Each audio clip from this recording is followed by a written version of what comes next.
Hola chicos, ¿qué tal estáis? Vamos a seguir con la Primera Guerra Mundial, iba a decir la segunda, no, la segunda ya llegará. Vamos a seguir con la Primera Guerra Mundial. Ya sabéis que habíamos visto lo que era la definición de la guerra, habíamos visto las causas de la guerra y ahora vamos a adentrarnos un poco más en las fases de la guerra. Es decir, hoy el vídeo va dedicado a las fases de la guerra. Vale, vamos a ver, mirad. Tradicionalmente se puede dividir la Primera Guerra Mundial en 4 fases, ¿vale? 4 fases que están bien diferenciadas porque ocurren cosas distintas en cada una de estas fases, ¿vale? Vamos a empezar por la primera, que hace referencia a pues, la declaración de la guerra, ¿de acuerdo? En el momento en el que estalla el conflicto bélico y se producen las primeras ofensivas, ¿vale? Mirad, los dos países que más tenían planeada este conflicto bélico eran Francia y Alemania, porque como ya sabéis, que os he contado en el vídeo anterior, Francia y Alemania desde hace mucho tiempo se tienen ganas, ¿de acuerdo? Entonces son dos países que tienen ya realmente preparadas cómo va a ser la lucha entre ellos. Vamos a centrarnos en el plan alemán que se llama el plan Schlieffen, ¿de acuerdo? El plan Schlieffen pensaba lo siguiente, mirad qué fácil para el pensamiento alemán, qué fácil que iba a ser la Primera Guerra Mundial. Ellos dicen, yo hago una rápida ofensiva en el frente del oeste, ¿de acuerdo? Que el frente del oeste para ellos es el frente con Francia, la lucha con Francia. Yo me cargo a los franceses rápido y una vez que tengo a los franceses que los he derrotado, ya me voy a mi frente este, al frente este de ellos, que son los rusos, ¿de acuerdo? Y mientras yo me encargo, conjunto con los austríacos, de cargamos a los rusos.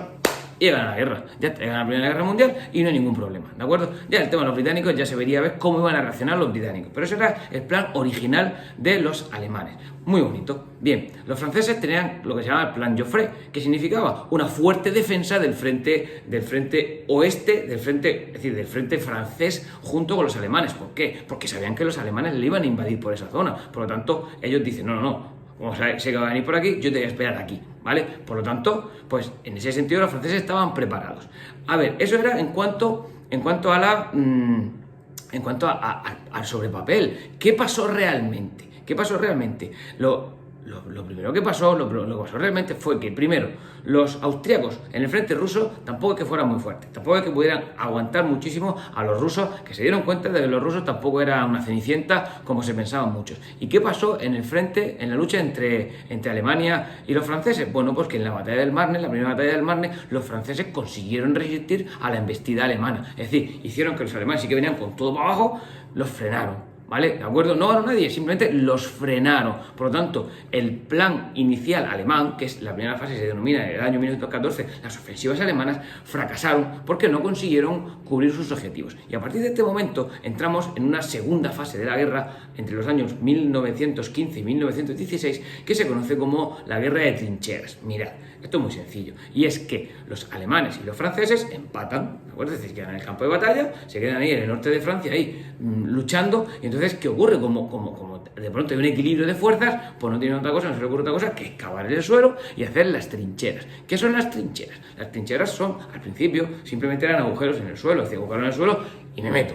Pongo saco, apoyo mi ametralladora y cuando veo una cabeza, disparo, ¿de acuerdo? Con el tiempo se fueron sofisticando y se fueron haciendo verdaderos túneles, ¿de acuerdo? Alrededor o cubriendo tu frente de batalla, donde yo me pongo en un lado y tú te pones en otro.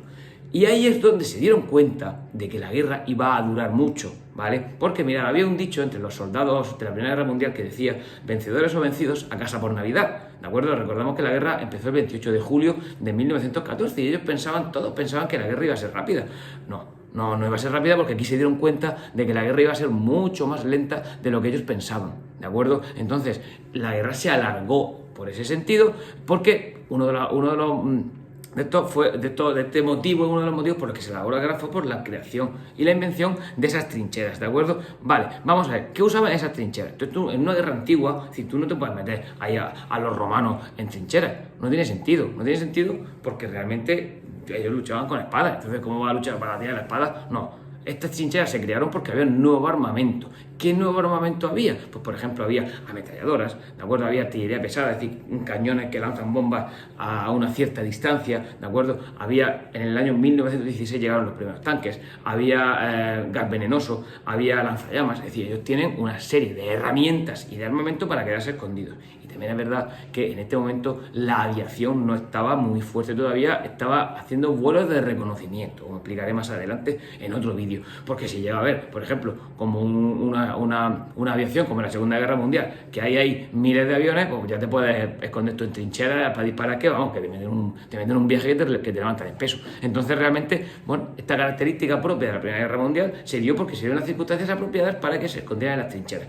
Repito, esto ralentizó mucho la guerra. Sí que es verdad que de vez en cuando había algunos avances, como la batalla del Verdún, como la batalla del Somme, como la batalla de Jutlandia. Sí que es verdad que algunas veces salían y se producían grandísimas batallas. Pero mirad, había un equilibrio de fuerzas, había muchísima gente que estaba muriendo en las trincheras, había enfermedades como por ejemplo el pie de trinchera, que un día explicaré lo que es el pie de trinchera. Había una serie de los soldados estaban sufriendo muchísimo escondidos en las trincheras, estuvieron 2 años metidos en unas trincheras, rodeados de ratas, agua, es decir, no están luchando en el desierto donde hace mucho calor, donde realmente se puede estar bien, no, están luchando en invierno, con frío, con nieve, con agua, con los pies mojados. Un disparate, ¿de acuerdo? La situación del, no sé si antes he dicho el obrero, la situación del soldado pésima, ¿de acuerdo? Pésima, ¿de acuerdo? Bien, vamos a ver.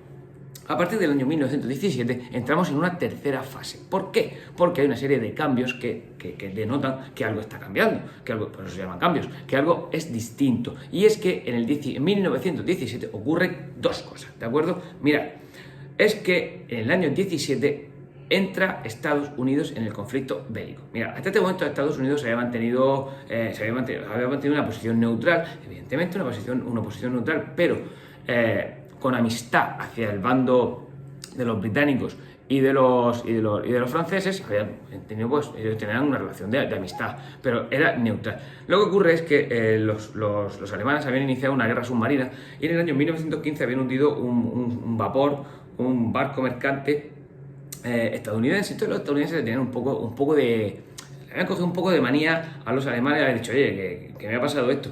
Además, cuentan que hay un manifiesto que los alemanes enviaron el telegrama Zimmermann, es decir, el ministro de Asuntos Exteriores alemán envió un comunicado a los mexicanos que si le declaraban la guerra a Estados Unidos para avanzar la frontera mexicana hacia el norte, Alemania le ayudaría, ¿de acuerdo? Esto fue una provocación.